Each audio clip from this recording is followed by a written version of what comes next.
Download करें Amar Ujala app और पाएं खबरें लगातार। अक्सर देखा गया है कि सामाजिक परिदृश्यों या राजनीतिक लालसा की वजह से देश टूटते रहे हैं। भारत से भी टूटकर दो देश पाकिस्तान और बांग्लादेश बने। राजनेता अपनी राजनीतिक लालसा या विकास के नए आयाम गढ़ने के लिए अक्सर देश के अंदर भी कई राज्यों को अलग करते आए हैं, लेकिन आज हम दो देश को एक साथ लाने की मंशा और इससे होने वाले फायदे के बारे में बात कर रहे हैं। भारत के पूर्व राष्ट्रपति प्रणब मुखर्जी ने अपनी बहुचर्चित ऑटोबायोग्राफी द प्रेसिडेंशियल ईयर्स में नेपाल को लेकर एक बड़ा खुलासा किया है। मुखर्जी के अनुसार नेपाल के भारत में विलय करने को लेकर नेपाल के राजा त्रिभुवन वीर विक्रम शाह ने नेहरू के सामने प्रस्ताव रखा था, पर उनका प्रस्ताव खारिज कर दिया गया।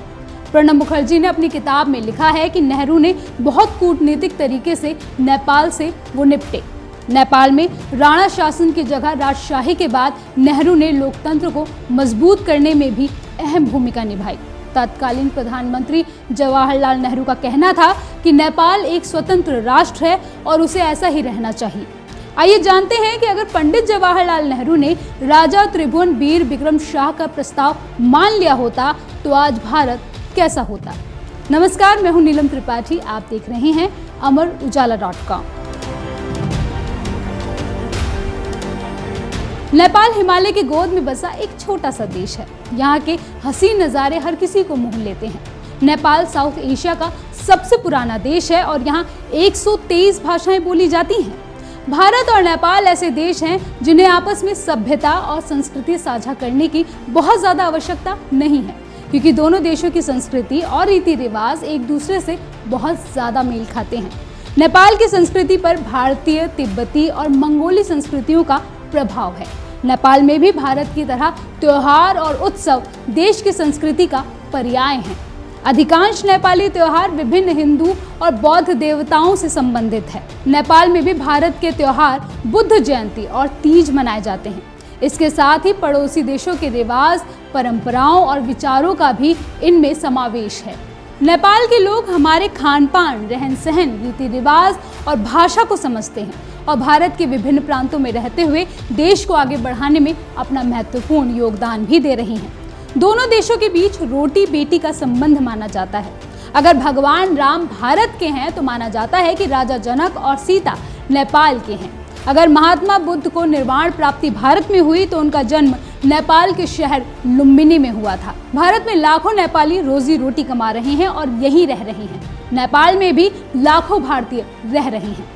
दोनों देशों में हिंदी बोली जाती है। हिंदी और नेपाली भाषा को भी देखें तो न केवल लिपि देवनागरी है, बल्कि शब्दावलियां भी एक जैसी हैं। जो हिंदी जानता और पढ़ता है वो थोड़ी बहुत नेपाली भी पढ़ और समझ सकता है। नेपाल की सीमा 3 तरफ से भारत से जुड़ी है और एक तरफ तिब्बत की सीमा लगती है।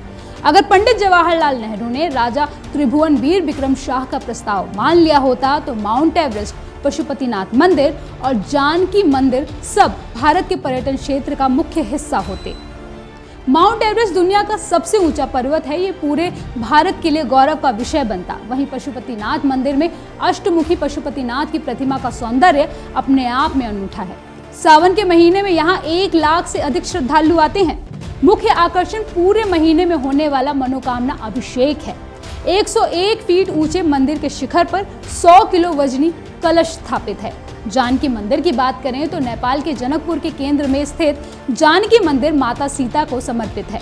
भगवान श्री राम के विवाह से पहले माता सीता ने ज्यादातर समय यहीं व्यतीत किया था। इस मंदिर को जनकपुर धाम भी कहा जाता है। इस मंदिर को मध्य प्रदेश की टीकमगढ़ की रानी ने 1911 में बनवाया था। इसके निर्माण कार्य में तकरीबन 16 साल लगे थे। मंदिर के विशाल परिसर के आसपास कुल मिलाकर 115 सरोवर हैं। इसके अलावा कई कुंड भी हैं, जिनमें गंगा सागर, परशुराम कुंड एवं धनुष सागर आदि प्रसिद्ध हैं। नेपाल भारत के लिए सामरिक दृष्टि से भी बहुत महत्वपूर्ण है, इसलिए चीन अक्सर भारत को दबाने के लिए नेपाल पर अपनी पकड़ मजबूत बनाता रहता है। अगर नेपाल भारत का ही हिस्सा होता तो ऐसी नौबत ही नहीं आती। चीन के खिलाफ हमें एक मजबूत सामरिक स्थान भी मिल जाता। इन दिनों चीन नेपाल पर अपनी पकड़ बनाने में जुटा हुआ है और काफी हद तक उसने कामयाबी भी पाई है। नेपाल की अंदरूनी राजनीति को भी चीन प्रभावित करता रहा है। जाहिर है चीन भारत के खिलाफ नेपाल का इस्तेमाल करना चाहता है। नेपाल की आंतरिक राजनीति की बात करें तो वो पिछले कुछ सालों में काफी अस्थिर रही है। जाहिर है नेपाल की राजनीतिक अस्थिरता उसकी विदेश नीति को संभलने नहीं दे रही। वहाँ एक सशक्त और मजबूत नेता की सख्त जरूरत है जो पड़ोसी देशों के साथ रिश्तों को बेहतर कर सके। जिस तरह से नेपाल में चीन का प्रभाव बढ़ रहा है, उससे भारत को नेपाल के संदर्भ में अपनी विदेश नीति की समीक्षा करने की जरूरत है। कुछ दिन पहले ही नेपाल की सरकार ने भारत के नक्शे पर ऐतराज भी जताया था। लिपुलेख में भारत ने चीन तक जाने वाली सड़क का निर्माण किया तो नेपाल ने भी कुछ दिनों बाद नया नक्शा जारी कर दिया और जिन क्षेत्रों पर दावा करता उन सबको अपने मानचित्र में शामिल कर दिया। भारत ने इस पर आपत्ति जताई और दोनों देशों के बीच विवाद अब भी जारी है। ऐसे में अगर नेपाल भारत का हिस्सा होता तो ये समस्याएं आज पैदा ही नहीं होती। आपको हमारा ये वीडियो कैसा लगा हमें कमेंट करके जरूर बताइए।